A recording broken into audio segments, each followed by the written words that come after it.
Kalau korang rasa bentuk Proton Persona ni pelik, cuba korang tengok model-model ni.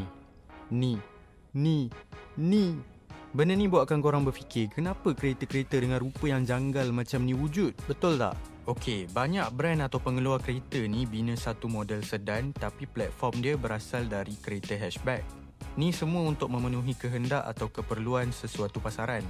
Pada masa dahulu di pasaran US, Europe dan beberapa pasaran Asia, sebelum adanya lambakan SUV, sedan ni lah jenis kereta yang dominan di setiap pasaran tersebut. Sebab dia mudah je. Sedan ni dia lebih praktikal sebab dia ada boot dekat belakang.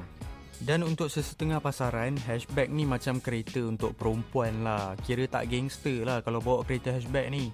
Maka tercetuslah idea untuk mengsedankan kereta-kereta hatchback ni. Contoh-contoh dia macam Ford Fiesta. Kereta ni dalam bentuk hatchback memang cantik. Sampai sekarang pun masih ada orang yang mempertimbangkan untuk beli model ni secara terpakai. Tapi bentuk sedan dia, korang tengok sendirilah lampu belakang dia. Nampak macam ada benjol sikit kan? Renault Clio. Model ni memang nampak sangat yang dia cuma ambil versi hatchback dan tambah boot dekat belakang. Tengoklah betapa besarnya C-pillar tu.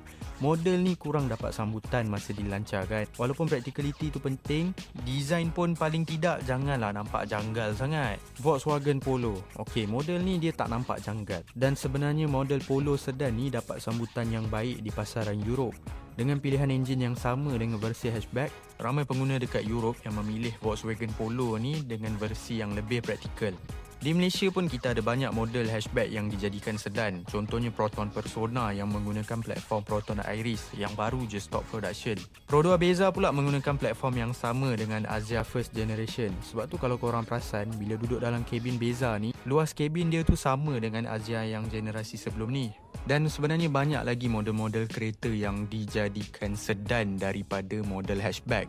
Jadi sekarang korang dah tahu salah satu sebab kenapa kereta yang asalnya hatchback bila dia jadi sedan, dia nampak pelik sikit.